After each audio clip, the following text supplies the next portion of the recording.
Wala, and we are issuing them, we are going to their home, checking how many family members are there, and we are issuing them an identity card which has a QR code.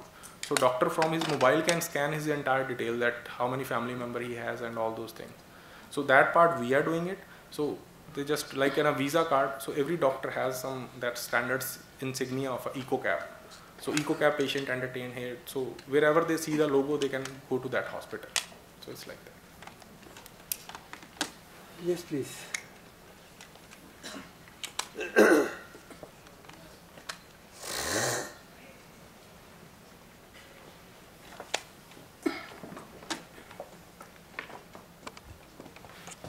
My question is to Mr. Reddy. While promoting the TOD, astride the metro line, we are promoting the economic activity all along the metro line and even more activity around the metro stations. And PPP ensures that this economic activity caters to the upper class of the society, mostly. So this is sure to attract a lot of vehicular trips from the areas of vicinity, which in turn will make the walking very unpleasant. So in recovering the costs, are we not going for self-defeating measures? Are we not taking up the self-defeating measures, making the last mile very unpleasant to walk? No, actually, TOD doesn't encourage that kind of the scenario which you are imagining. Okay. First of all, it's not true that these are going to attract only the rich, as I say. Normally, mass transit systems, if a survey was done, most of the top brands actually don't come to mass transit system stations. They will come much later. Okay, they go for exclusive areas where posh areas where car population is there. TOD doesn't encourage more and more cars. Okay, by TOD, what happens is actually that, as I mentioned, it's a mixed use pattern. In a mixed use pattern, what happens is actually your car requirement comes down. Number one. Number two, as I mentioned, I have not brought out all the things in the presentation because it's at the planning stage. What we are going to do is we are redesigning the city at each station location. We are providing street furniture, we are providing bicycle lanes, we are providing special pedestrian facilities, etc. Basically, this project is to encourage non-motorized transport and to encourage pedestrian facilities. That's how the last mile connectivity we are around.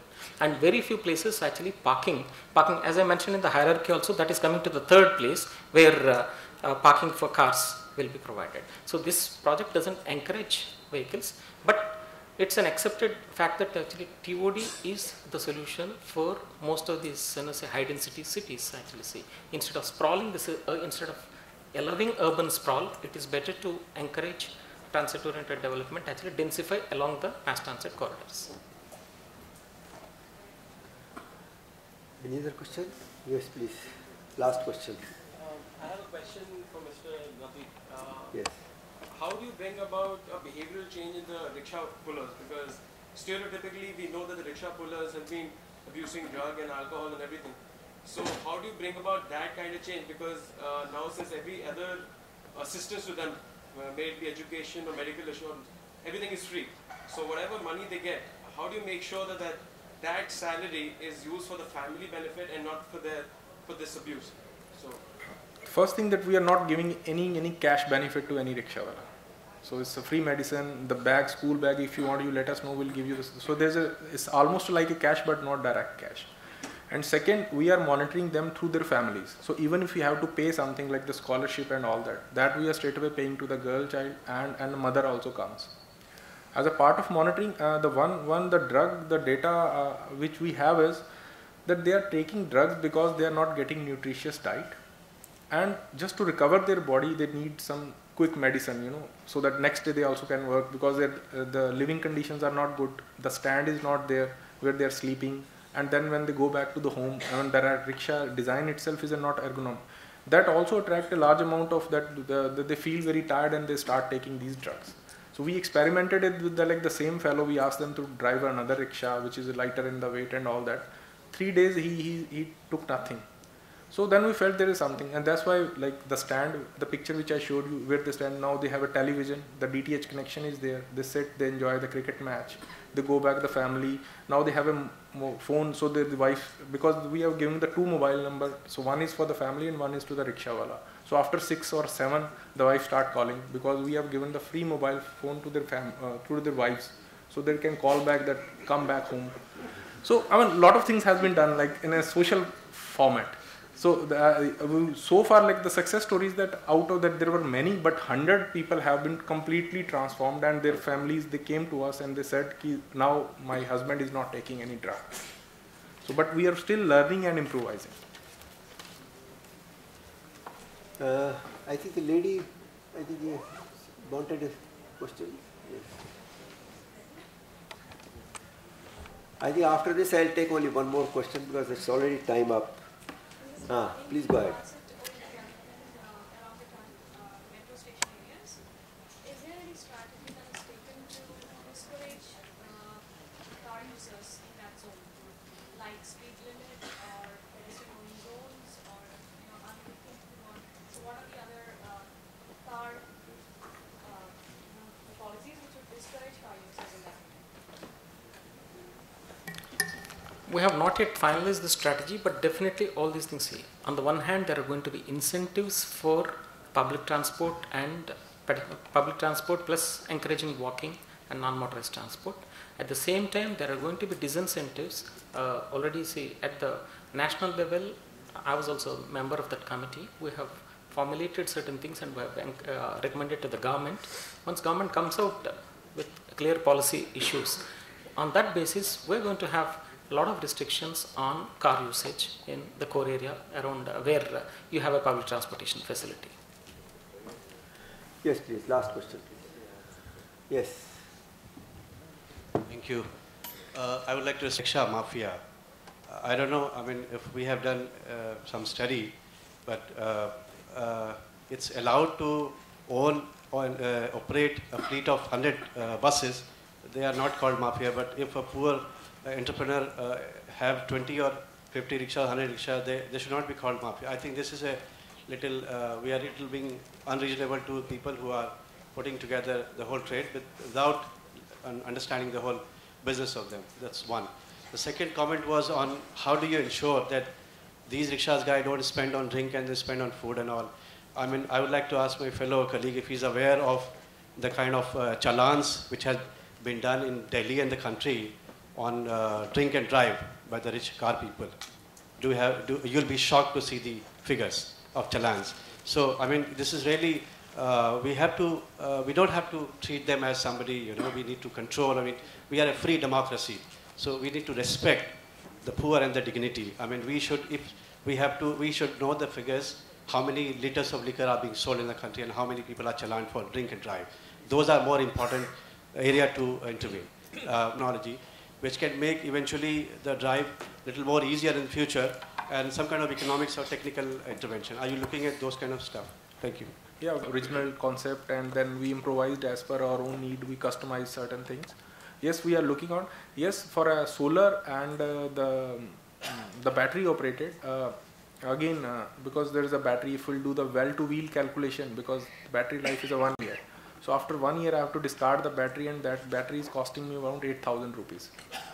So the first is like this, the e-waste, and then like in an 8 or 9,000, I'm getting a new rickshaw, and spending that 8 or 9,000 just to get a new battery, and then there is a capital investment, say about a 50,000 I'm spending on a new. So rickshaw wala is, because in RBI the finance limit is a 15,000 only. So if I go by the RBI scheme, that 15,000 he is going to get. But if the rickshaw cost is a 50,000, but the rent he is going to get is the same as like 10 rupees or a 15 rupees. So he is not getting anything extra. Yes, there is a less on the body part, but that straight away pedal power with the lighter weight rickshaw can also do the same wonder. That's why we have certain showed our initial reservation. But yes, there is a viability gap, which is like the 50,000. And we are spending a 15,000. So if 35,000 comes from somewhere, then yes, it can be done. But yes, we cannot. I mean, rather rickshawala will not be very willing to spend a 50,000. I mean, Yeah, at present is 65 kg. The nano model is a 65 kg, and the femto model, which has like 67 to 68 kg, because that has a shocker also. Right, gentlemen, I think we are now coming to an end of this session. I have one or two questions to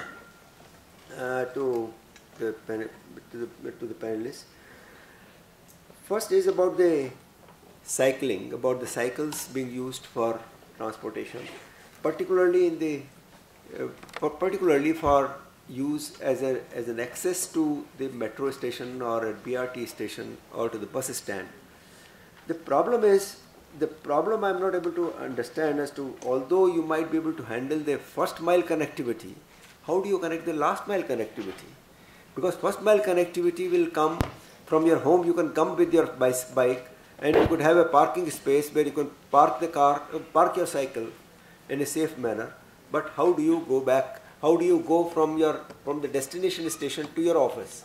That's one point.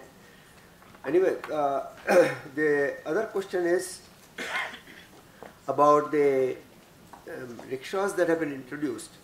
The question is that, no doubt that it looks to be very, very interesting and very nice that the way the facilities are being developed for the people.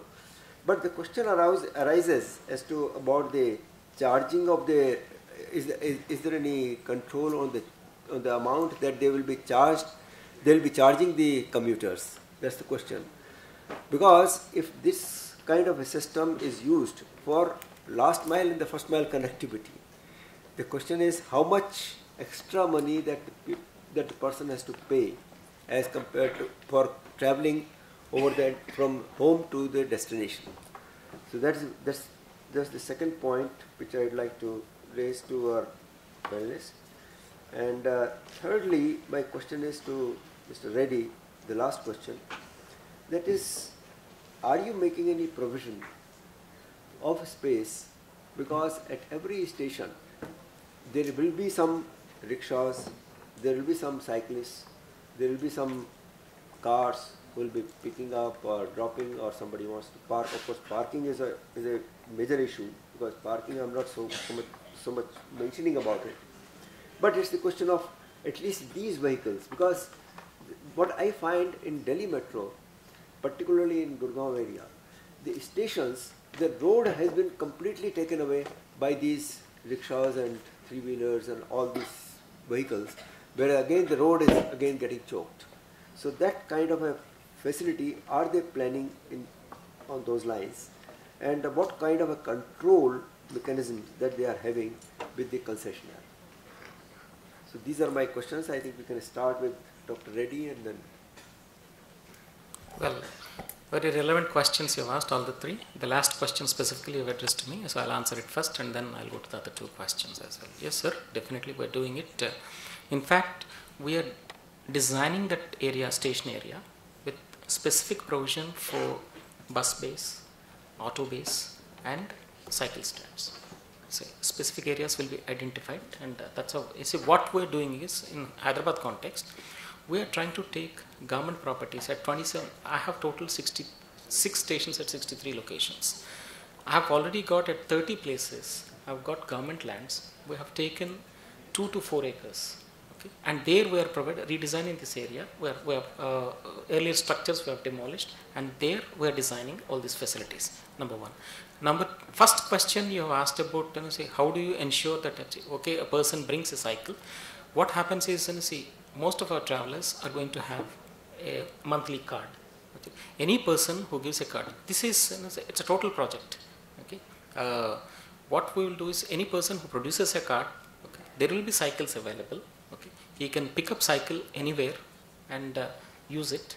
Where he gets off, again, wherever he lives, so there will be specific designated places. There again he can leave the vehicle, and all these things, so automatically we will integrate to the card itself. Actually, that's how we'll ensure it is workable, because it doesn't cost much. Actually, a cycle doesn't cost much. So these are the, and of course the second question you have asked is also relevant. Well, apart from the fare for the metro rail per se, there is also going to be some additional cost. So, for providing these facilities. Depending on that, we'll work out a tariff. I just, regarding tariff, I would like you to also. Yeah, the tariff is a standardized, as I mentioned, the city is divided into 9 sectors.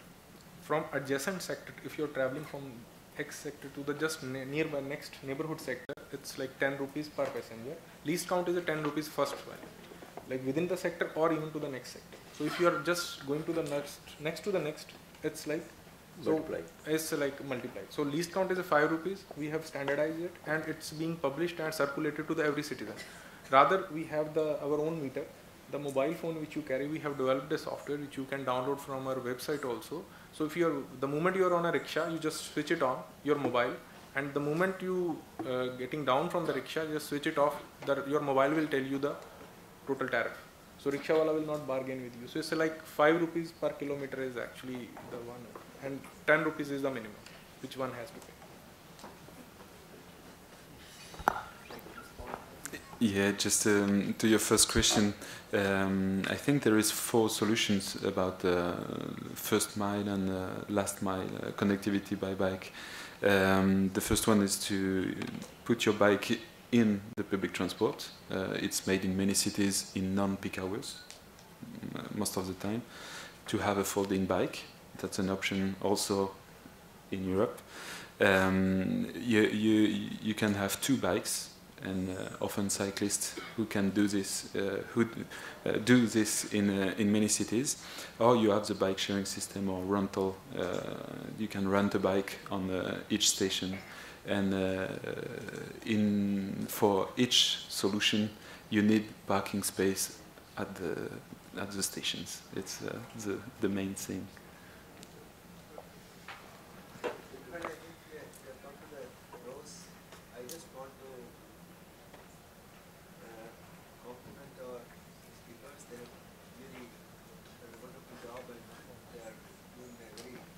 The description of the systems that they are developing, and we hope that the public transport will really become a real public transport rather than just remaining a transport for the poor. You see, one thing which I would like to add before we close the session is that the main objective, or one of the objectives, is to reduce the pollution, and that is only possible if we can reduce the use of cars. The use of space by the car is another problem. The cost of a car on the road is also a problem, because that adds to the constraints. So now the question is how to make the people understand the broader problem, and how to handle the enemy of which is the convenience of a car, because a car owner has got to cut certain amount of convenience, while he has to board a metro and all that is not as comfortable as he feels. Maybe it takes a longer time, it takes an unidentified time. There is no time constraint, because he does not know whether he will reach the destination on time because of congestion, signals and other things. So that's where I think the planners and designers have to really see that as they should make, they have to make these metros and their public transport systems as comfortable as they should be for a car owner, so that at least even with a slight inconvenience, he is sure of reaching his destination on time. Thank you very much, gentlemen, and I'd like to close the session, and I think we can give a big applause to the speaker.